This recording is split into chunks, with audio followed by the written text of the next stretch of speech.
And now it's time for a mystical journey with JAT as he goes on a drive to a far-off land.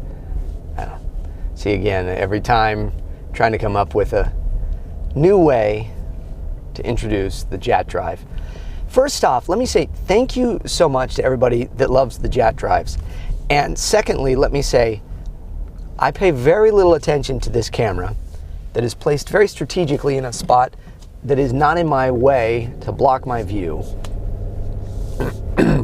And were I not talking to this camera while driving, I would still be talking to myself, because that's what I do for a living. So I say all that just so everybody knows I am driving safely and keeping my eyes on the road, and that's why I don't look at you all much, except for when I know that I can, because there's nobody around me, except for that guy right back there that's coming up fast. Okay, I'm always watching my mirrors. For those of you that haven't started driving yet, you know, remember, keep your hands on the wheel, be safe, always be defensive when you drive. Anyways, it's another JAT Drive. It is very early in the morning. It's 7:09 in the morning, and it is February, I think the 21st today. It's Thursday, so is that the 21st? I'm not going to look at my phone because, again, that would not be safe, you see. Although I am going to plug in my cord, and I do all of that by feel to plug my phone in to the Apple Play. Hey, does anybody have Apple Play? Pretty cool, huh? I like the Apple Play on the iPhone with the car, because it basically then now on my control panel here I have, oh, and there's music. I have my iPhone. So, and then you have control of it all right there. Okay, so I'm just getting out of the neighborhood here. Got to get to a freeway, and I also just realized I'm taking a route that I wasn't planning on taking. It's okay. It'll only take 7 minutes longer. No, 2 minutes longer than the other way. And by the time I get to okay, I'm rambling today on this JAT Drive, but you know, you guys say you like all of it, so I'm just going to give you all of it, just like hanging out with me. This is what you'd get if you were on a drive with me to a studio. So I'm on my way to one of the studios in Hollywood, in Burbank, actually. I'm not going to say which. Well, I guess it doesn't matter which studio I'm going to. There's a certain water tower there, and anyways, I've been doing some work there because I'm doing some ADR on a film for some celebrities. Now, I'm not going to tell you any of that information. I cannot. But I want to talk a little bit about the voice doubling and ADR process in all of this. But anyway, so my maps from where I live, because I don't live directly in Los Angeles anymore. I'm about 45 minutes outside of that, in the suburbs. And so I have to choose my routes. And you can either go the 101 or you can go the 118 to the 170 or to the 5 to the 170 to the, whatever. There are all these various different routes. So the back way, the longer way, 2 minutes longer, usually will not be 2 minutes longer, because by the time you get to these tough spots on the 101, the traffic has gotten worse. It's amazing in the 7 o'clock and 8 o'clock hours how badly traffic will get on the 101. And so my system is rerouting now. And I like also that Siri does not automatically talk to you anymore. It doesn't just assume you want to hear her going, in 1.5 miles. But now I use British Siri because they changed the voice of Siri. I loved Susan Bennett's voice as Siri, even though she annoyed me sometimes. We got in little arguments. And it's no offense to the new voice of Siri, but it's a little millennial for me. And it doesn't really speak to my older ears. You guys probably are getting some reflection on my face here right now because of the direction I'm driving, so I apologize for that.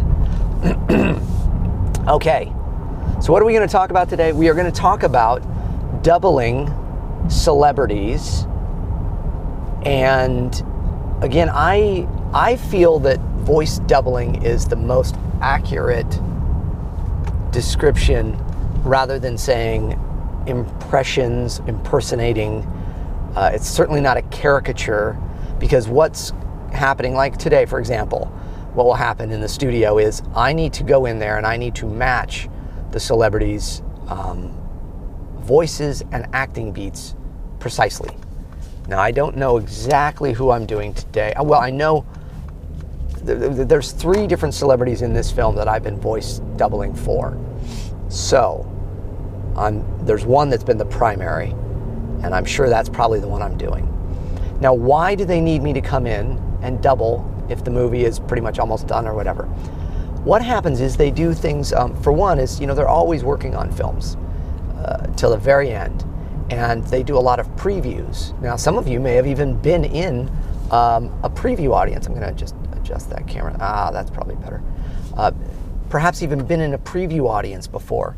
What is that? That is, you get to see a movie before it's finished and give them notes. So like after you watch the film, they'll have a pad of, a sheet of paper with all these questions, or they'll ask you questions and have you, fill out a response to it, so they can get a percentage. Well, this percentage of the audience felt that the storyline slowed down a little in the 3rd act, or that surprise wasn't really a surprise, or it was a surprise and there was a big laugh here, but they want to change this, or they didn't really understand what the person said there, or they felt as though it could have been said differently. So there's all these different things, oh, I didn't understand that plot point or whatever. So there's so much that they put into it. So what they do is then they take all that information and they make changes, and they'll do another preview. So rather than bringing in the actors to go in and redo the dialogue on a scene, if they don't know it's really going to work yet or not, you see, it's cheaper for them, more cost effective, and really just makes sense for them to hire a voice double to come in and redo all those lines of dialogue that they're reworking and trying to change.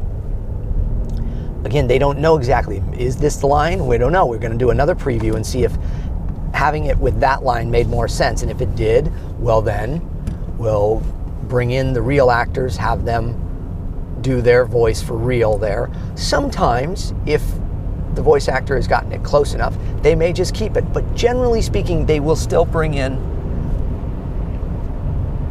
the performer that is doing it. See, careful getting on the freeway. Because they don't want to take away from that actor's performance. They want to allow that actor to do what they would do with it and make it theirs, since they are the one ultimately that is the star or the person in the picture. Now, there is a film that I did a particular actor's voice the entire way through. It was a movie that came out quite a few years ago, and it featured Billy Bob Thornton. However, while I have done a lot of Billy Bob Thornton's voice doubling before, I did not do his in this film at all. It was another actor, and I had to completely replace all of his voice because he was like in another country shooting another movie and had no time or ability to come back in and redo it. And they changed the film to where that character was going to kind of narrate the film and give all these big exposition pieces. So he wasn't available. So rather than me getting as close as I can to his voice just in certain spots, it made more sense because they had so much for me to read as the character. They had me completely redub his voice throughout the entire film. Now, I've seen the film, and, I redid it, and it's fine, but I felt bad because I felt bad that his voice was not in it at all. I know y'all probably want to know what that movie is. But with respect to the actor, I don't want to give it away. I gave you that it's a Billy Bob Thornton movie, and it was not a big hit. And I don't know. I don't think it's on Netflix or anymore. But anyways, so that's one aspect of doubling sometimes, where you do have to literally go in and completely redub something due to unforeseen circumstances, and now that person is no longer even attached to that movie or doesn't have time for it, and they might bring someone like me in to do that. That is not what is the case today in the work that I'm doing today.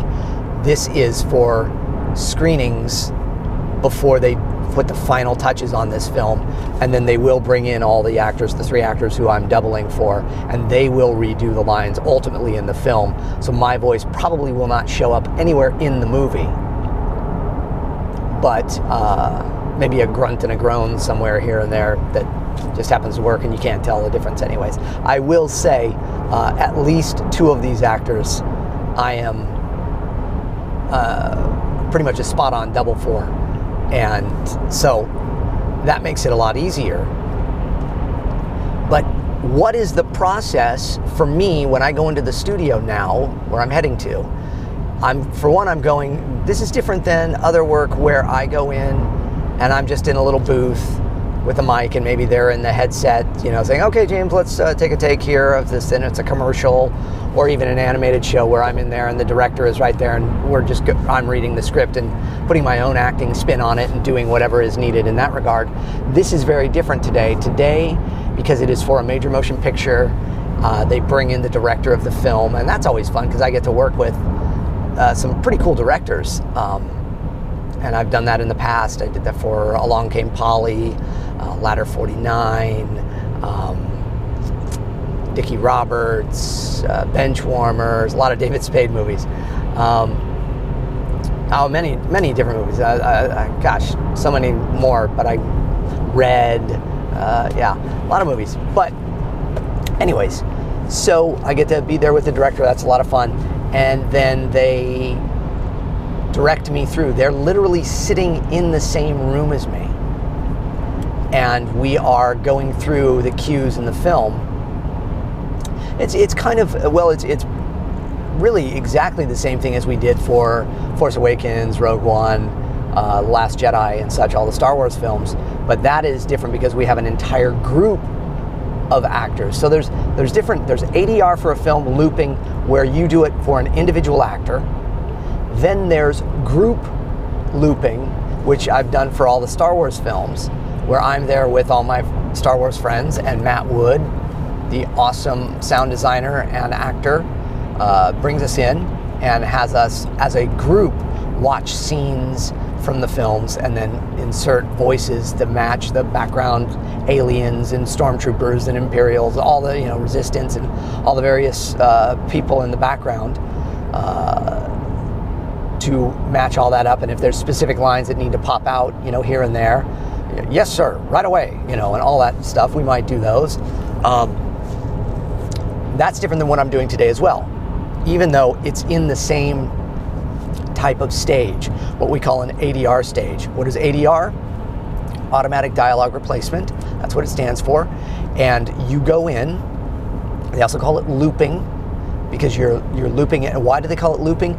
Because generally the way they would get it is they'll play you the line, you know, that needs to be replaced on a loop, and you on a loop will just go back through and keep trying to match it the best you can. And once they get, you know, they get so many of them and they know one will fit. Now also, the thing that's amazing is the technology now makes it so much easier for the sound designers and the editors to make lines of dialogue work. There are literally, and I own this software in my Pro Tools and my studio setup itself, there is software now that will line up your ADR dialogue, the stuff you've done in the studio after the fact, to the audio that you're replacing, and match waveforms and just make it all fit so it fits in the mouth just right, and it, you know, and then you can even match room tones, and they've come so far. Isotope is one of the companies that has some amazing plugins. Those are all the plugins I use in my Pro Tools setup. So Isotope makes some really good ones. I mean, not really, I mean, they're amazing. They're truly amazing what they can do to take out noise, to add noise, to match room sounds, to match ADR lines. So there's a lot they can do to fix things now too. However, you still need to be able to give a performance. It cannot fix a performance all that much. Sometimes it's kind of amazing what you can do with bringing the volume up and down and panning it over there and adding a little echo and making it sound like it's there. But to kind of hide bad performance. But a good performance in ADR is so crucial, and that's what you need to be able to give them. And so as a voice actor that is going in to double someone, you need to know how to act. And you not only need to know how to act like you need to know how to act like the actor that you're doubling. How would they say it? How would their brain take in that information and deliver that line? Because most of the time these are lines that they have not said, that are not there.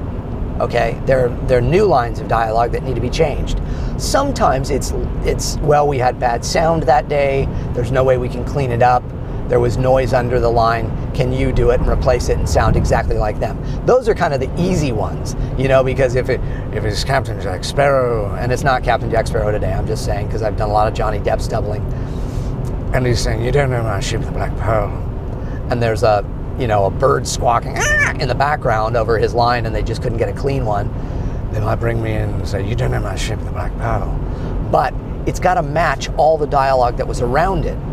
So if he's got Sevi, all right, he's got all these other lines around it. So you have to match those lines. So sometimes you'll say some of those lines, and they'll cut it in the middle of a sentence and then out. That to me, that's fun stuff. I like all of that. That is, again, an art form. And that's where I always say to people, voice acting is not just, oh, I can sound just like a person. Can you sound just like them saying anything? So what do I do? What is my process as a voice actor to match people? Well, for one, I will try to get as much of their voice as possible. One thing I do a lot of times, especially if they're not doing an accent or a specific character in the film that I'm doubling for, but they're being just themselves, I will go online and I'll search like Ellen or Jimmy Kimmel or of course the Tonight Show and Jimmy Fallon, and I will watch interviews with those people.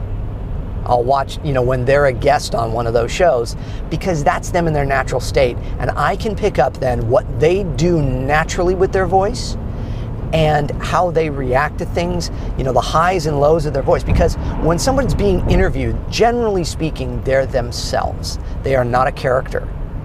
And just like in these, you hear my real voice because I'm just talking to you. So see, my voice goes up and then sometimes it goes down.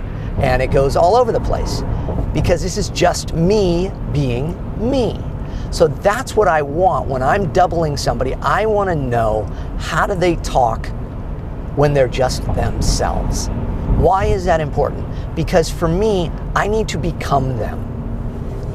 And I need to hear as much of them as real as it can be. That's just part of my process. That's, for me, that really helps me. So if I know that it's, a line from, like I say, Johnny Depp speaking normally, I'll watch those interviews. And the funny, the truth is that when he's speaking, you might not hear it because it's loud out here and I'm on this little lapel mic, but when he's speaking just normal, his voice is down here, it's very kind of bassy, and he's not giving a lot. And he's got a bit of an affected accent to it. If I'm doing Ewan McGregor as Obi-Wan, it's of course a British accent, but he doesn't really have a British accent in real life. He's Scottish. So you've got to hear the way someone would talk. So I listen. Jay Baruchel is a great example. I do a lot of his doubling for How to Train Your Dragon and all of that.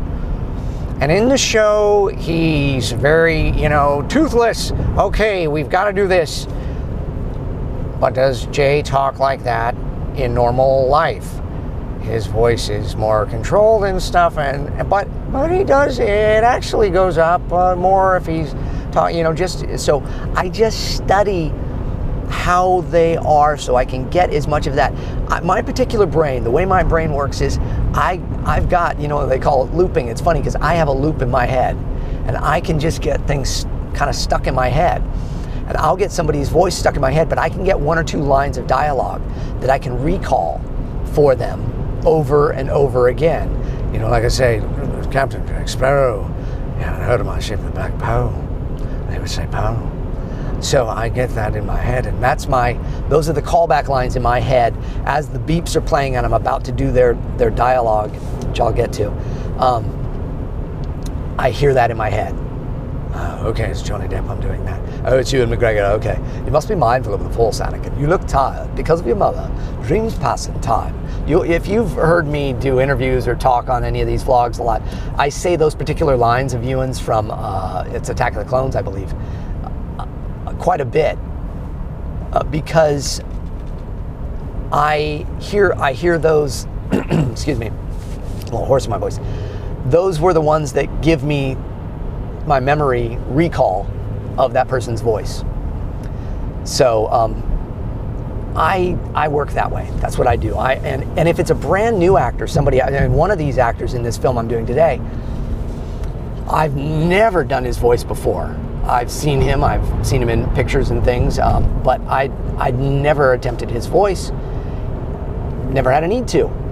And so, unfortunately, in most of the scenes, he's with another actor whose voice I do quite a bit of, and I'm doing their voice in this as well. So when we're doing the ADR and they're playing me the scene, I have to get my brain off of that other actor and onto this actor.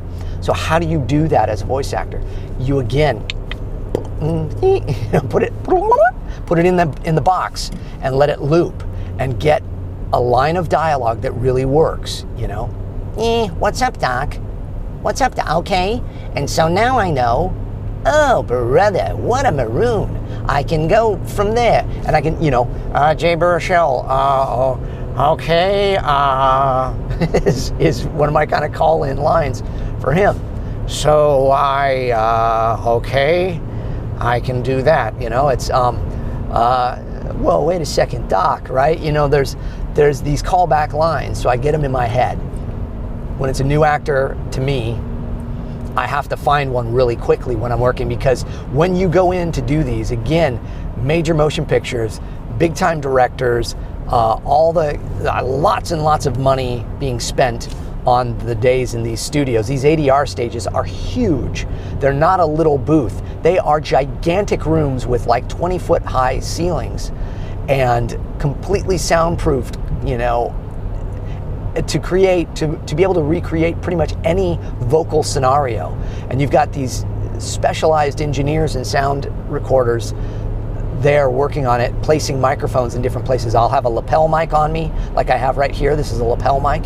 And then I'll have a shotgun microphone placed a good 3 or so feet away from me. And then there'll be like a Neumann, a big cardio mic,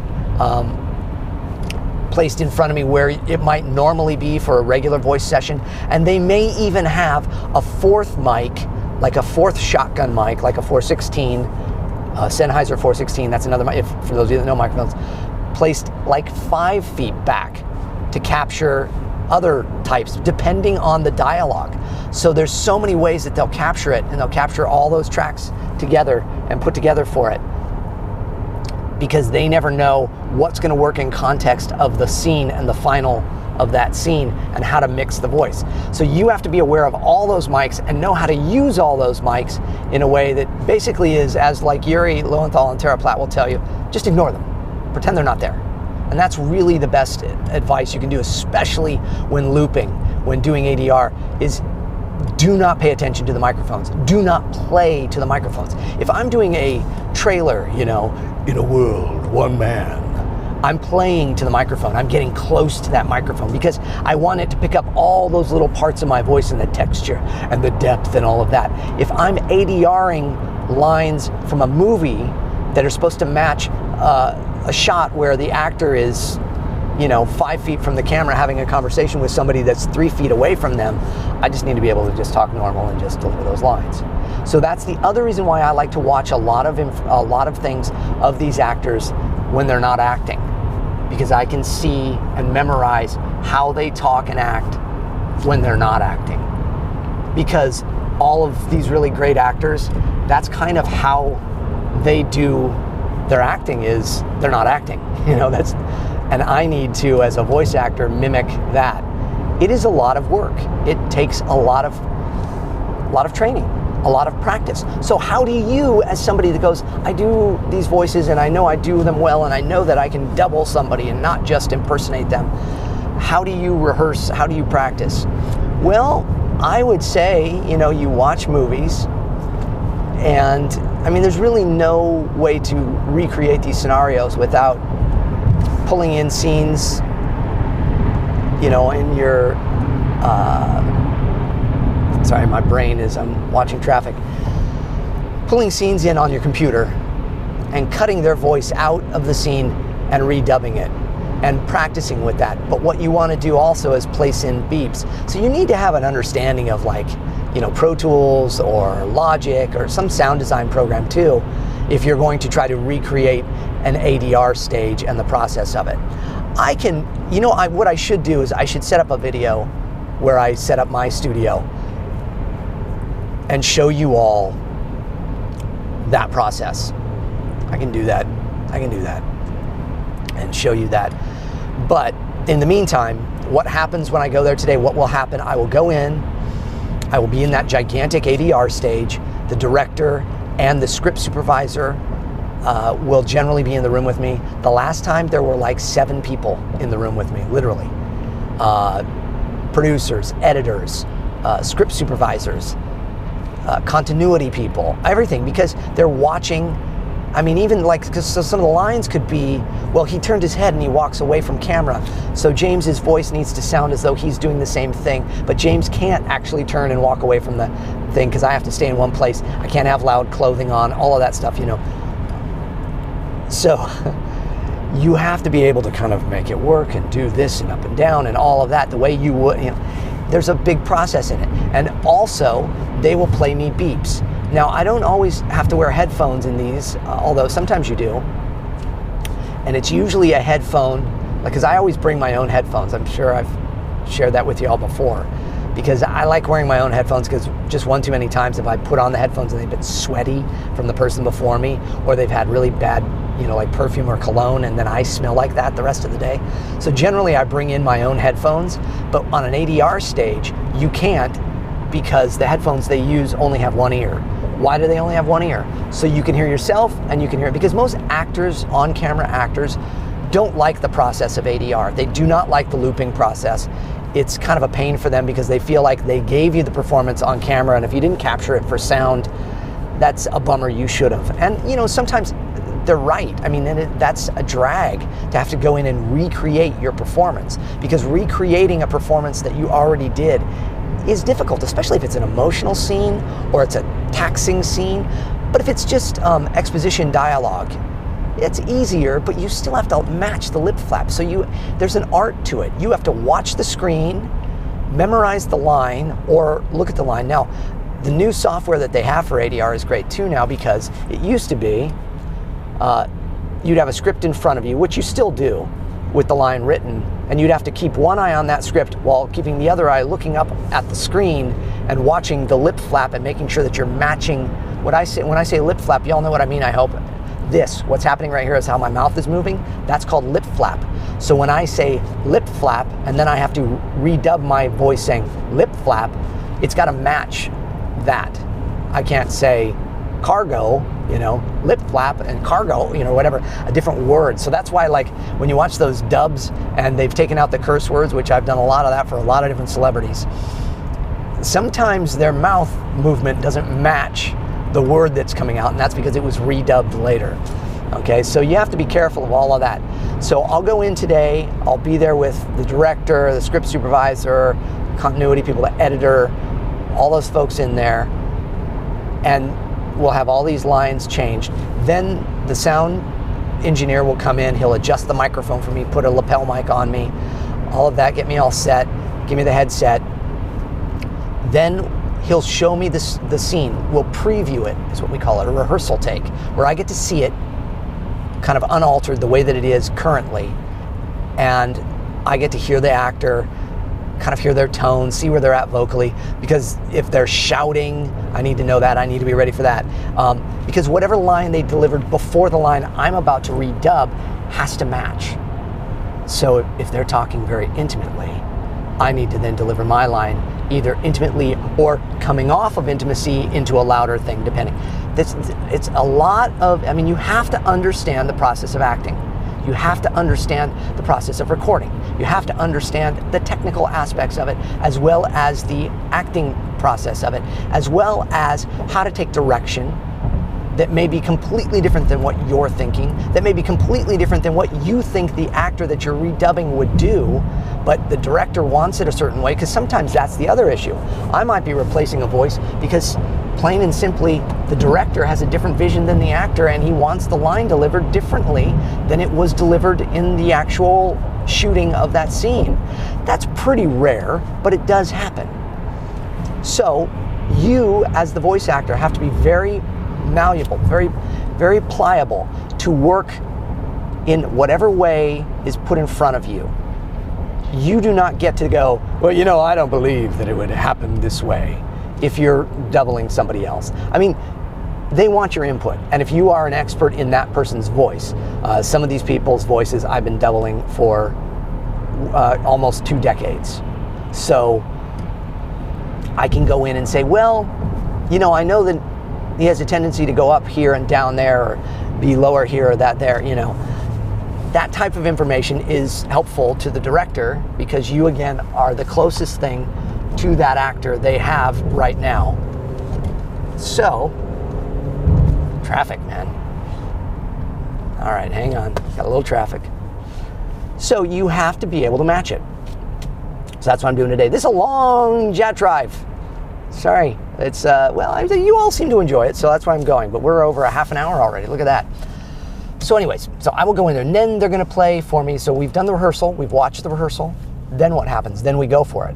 And that's where you, as a voice actor, need to get past nerves and all of that, because you're in a room full of strangers that are sitting there listening to you. They don't have headphones on. They're just listening to you in that room talk. And you have to nail what they're doing because they're spending tons and tons of money, sometimes hundreds of thousands of dollars on studio time and energy and all of that. And you're the guy they brought in, and you're not the actual celebrity, but you're as close as they're gonna get to that celebrity, and they need this done now, and you need to do it right. So it's different than most other voiceover work you're gonna do in that regard. There's more pressure, and you have to sound like them, not you. So you prepare the best you can. When those beeps go, now what are the beeps? Well, I think most of you that are watching probably understand this process already, but for those of you that don't, they will play 3 beeps, beep, beep, beep, before you go in. Your cue to come in and deliver the line of dialogue is where the 4th beep would be. So it would be beep, beep, beep, and then I talk, you see? I say the line. And I have to watch the screen and watch their mouth, and also watch the screen, because now they have the technology to where they print the words that you're saying on the screen down in the bottom corner. So you still have to kind of look down, but watch it and watch their lip flap and see, make sure that you're matching what they're saying and the acting that they're doing with their face and all of that. And they'll put it on a loop, and you keep doing it till you get it right. Now, for those of you that are new to this is the stuff I like to give you, because a lot of times people have the ability to do this, but they've never done it before, or they've only done it in rehearsal, or they've only done it, you know, in a class that they took and such, and that's not really the real experience. It prepares you for it, but it's not the real experience. What is the etiquette, James? What can you do? What can you say as the actor? Again, you're not the actor, but you're the actor they have right now. What can you and can't you do? If you get it wrong, generally speaking, you know, if you flub the line, it doesn't happen much to me. And I don't mean that like, oh, I'd never flub a line. I'm kind of a machine for this stuff. I like this. This is where I flourish. This is one of the things I'm really good at in voiceover, and I enjoy, is looping and ADR. But if I flub a line, so the line is, come on, let's go this way. And I say, come on, everybody. And I don't say, come on, let's go this way. I screwed up. I'll go, come on, everybody. Let me do it again. That's generally what I'll do. I won't go, oh, I'm sorry, gosh, oh gosh, I'm so sorry, let me, yeah, okay, can we do it again? No, I'm a professional. What I'm gonna do is say, sorry, let me get that again. That's the most sorry you're gonna get. Why? Because you don't need to apologize, you're human. They understand that you're human. Now, if you continue to flub a line, then you can go, guys, I'm so sorry, my brain is, and what you do then is you take a moment. And it's okay to take a moment. Now, when I say a moment, I don't mean minutes. I mean 10, 15, 20 seconds max. That's a moment in voiceover. And that is, just give me a second. And you look at the line, and then what do?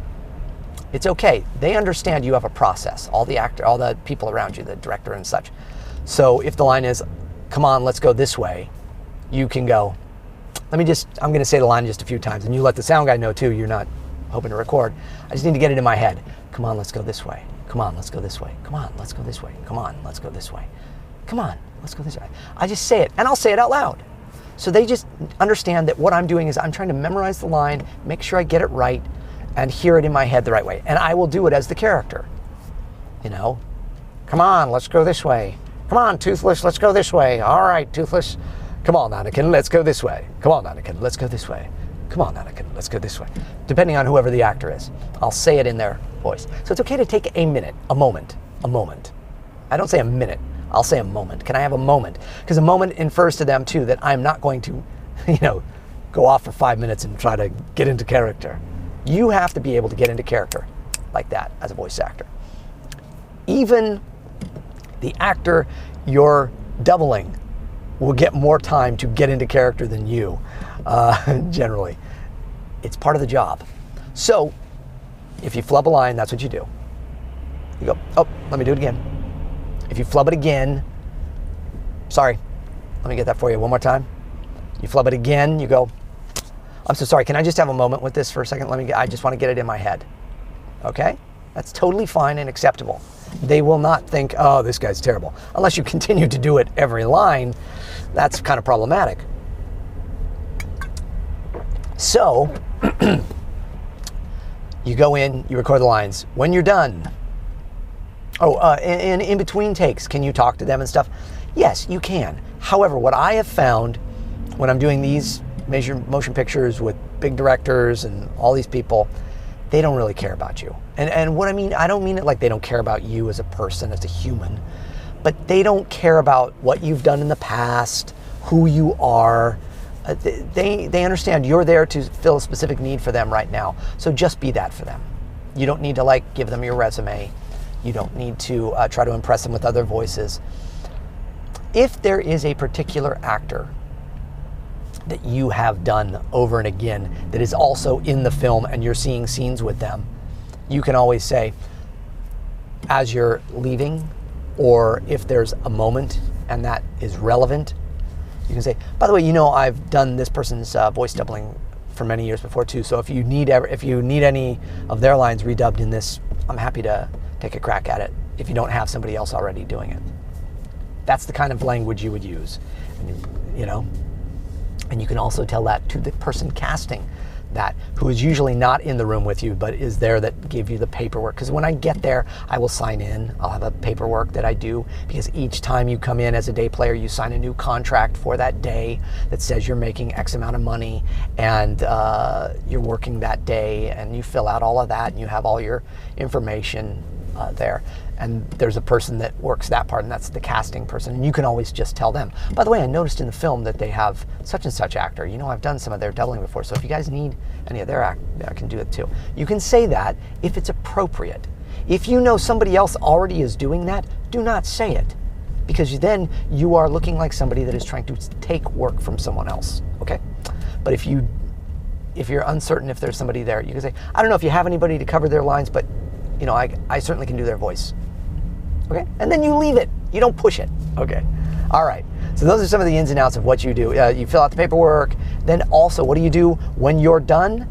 You say thank you and you get out of there. You do not hang out. You do not try to be friends with them. You do not start engaging them in conversation. They don't care. they have a schedule. They have a job to do. They want to get it done. You're not big name actor who they will take the time to sit there and shoot the breeze with because it's fun to hang out with celebrities. So you say, thank you all so very much. Good luck with this project. Boy, it looks great. You know, unless it doesn't look great, then you just say, thank you very much. Good luck with this project. Generally, you know, I'll say, boy, from what I saw, it looks great. Can't wait to see it. Because that's true. And then you say, thank you, goodbye, and you leave. You can shake hands if somebody offers to shake hands. Sometimes they don't. A lot of people don't. You don't need to. And you know what? All the better, because then you don't get people's germs, and you know, because half the time people are sick. So you give them a nice little Asian bow. Thank you so much. It's been a pleasure. Had a lot of fun doing this. Hope you need me again. You can do those kind of jokes. Hope you need me for some more stuff. I love doing this. You know, whatever. Thanks. And then you leave quietly. You gather your belongings and you leave. Also, okay, very quickly, belongings and stuff. What do? I have a watch on. That makes noise. I have keys in my pocket. I have other things in my pocket. You know, like I have a little pill container to take my vitamins and stuff each day, and I put it in my pocket. That makes noise. I take all that stuff out. I put it in my little bag, which I've shown you on another video before, that has my headphones and a snack and, you know, all those various things. I put them all in there as I'm going into the studio. I bring my water with me, because you got to have water. So you make sure you have all your things. You gather them all up, and then you leave and you go put your watch back on and you stuff your pockets outside in the lobby. You don't do it there with them, because again, their time is precious. Okay? So hopefully this all has been an education to you, and you've enjoyed it, and you've stuck with me through this very long JAT drive on ADR, automatic dialogue replacement, and the fun it can be voice doubling a celebrity. If you have not already subscribed to the channel, I ask, can you please just hit that subscribe button? It doesn't cost you anything. It's totally free. It adds subscribers to my channel, and it gives you notifications then, sometimes if you have it set up that way, for whenever I have another JAT drive or Clone Wars conversation or other video out here on my channel. Last year, of course, I did a lot of different stuff. I'm trying to do more for y'all, but I'm also working on other projects and new things that I want to do throughout this year that will be coming later on in the year here. So a lot going on, but thank you all so much for subscribing to the channel if you have. If you haven't, come on, I'll use the Jedi mind trick. You will subscribe. This is the channel you're looking for, and spread the word. You know, so many of you are so kind to say, boy, I can't believe there's not more people on this channel. Me neither. I don't have the magic touch with YouTube. I don't know what it is to where, you know, I'm amazed that some people can have over 100,000 subscribers, and I don't have all that, but I'm trying, and I hope to get more. And I'm so grateful for all of you that are here watching and commenting and sticking with me here, because it's just a fun, great place for me to put videos up for you. All right, you have a wonderful, blessed day, and I'll see you on the next JAT Drive.